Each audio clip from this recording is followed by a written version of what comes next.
Are you tired of studying mostly grammar and not boosting your English fluency? Well, in my experience, English learners spend 80 to 85% of their time on grammar study and not communication.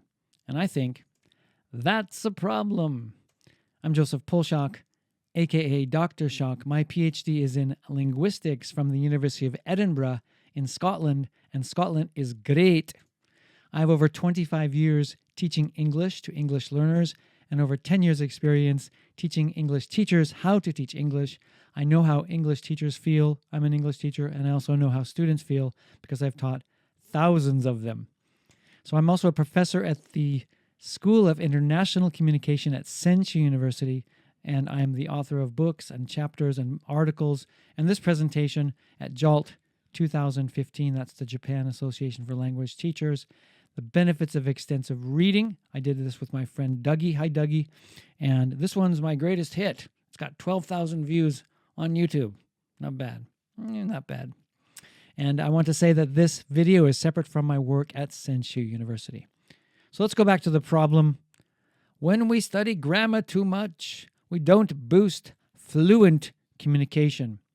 So what's the solution?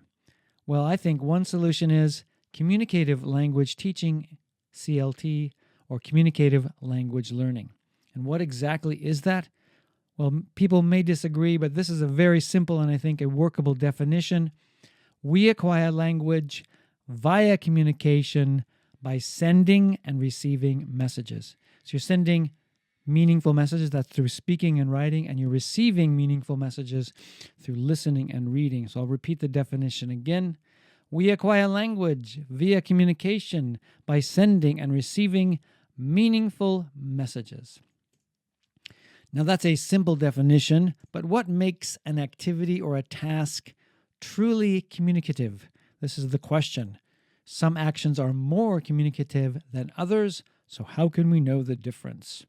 All right, so when we hear, read, speak, write, or gesture meaningful messages, then we are learning through communication. When we hear, read, speak, write, or gesture meaningful messages, then we are learning through communication. And I would give that 100% value on the communicative value level, right? When learners practice and use language in a way that imitates or simulates real life, then we can say we learn like it's real communication. And I'll give this like a half an avocado. I like avocado, so that's like a 50% communicative value. All right? But in my teacher training classes, sometimes students couldn't tell the difference between what is communicative and what isn't. So let's have a quiz. I'm going to share with you 10 different learning activities, and I want you to answer, to guess if the activity is communicative or not. So this is like a game. Here we go. First one, communicative or not. Repeat after me, this is a pen.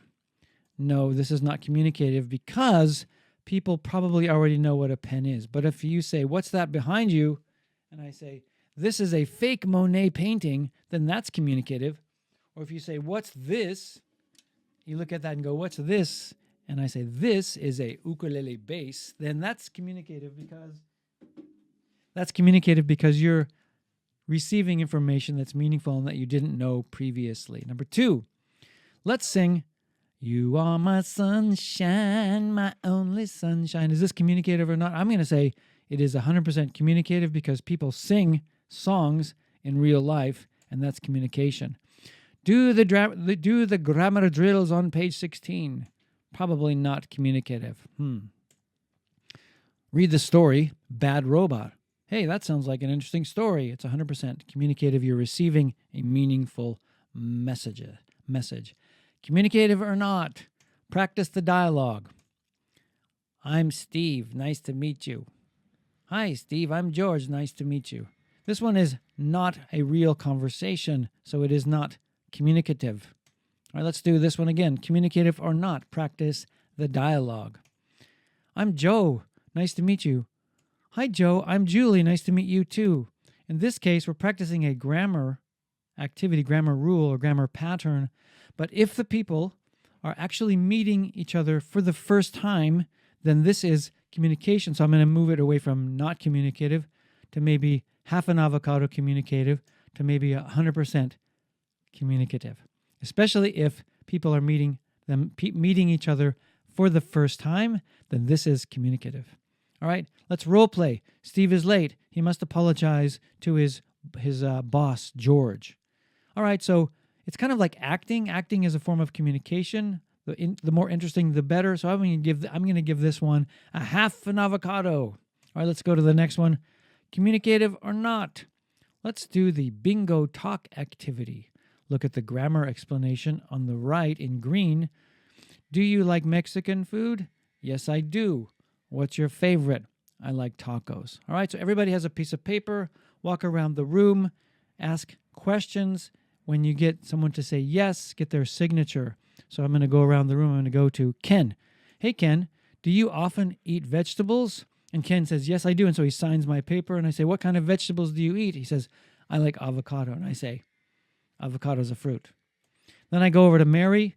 And I say, hey, Mary, do you consume fruit regularly? Consume is kind of a strange one, but still it's a meaningful sentence. She says, yes. And then she signs. And I say, what kind of fruit do you eat? And she says, I like avocados.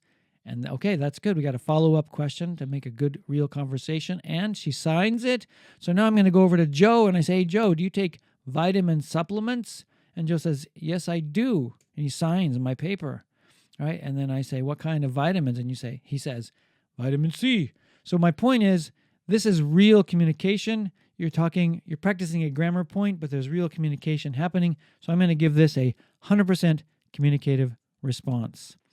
Let's look at this next one. Communicative or not? The teacher says, write what I say. Write down what the teacher says. Mr. Smith went to the park. Not communicative because this is not a real sentence, not about a real story or a real thing. Probably not. So I'm going to go, no, not communicative. Let's do another one. Communicative or not? Write what the teacher says. The secret of getting ahead is getting started. Mark Twain. This one is communicative because we're communicating an important, meaningful, interesting, powerful message. And so, yes, I would say listening to this and writing it down would be communicative. By all means, study grammar. But I suggest, and Paul Nation suggests in his 4 strands, do it 25% of the time. But if you want more fluency, communicate.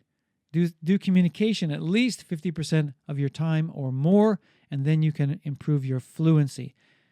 Do communication. So here is the main point. We acquire language via communication by sending and receiving meaningful messages.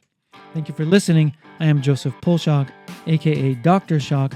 I am an expert language coach at languagesuperpowers.com and a content creator at ReadOasis.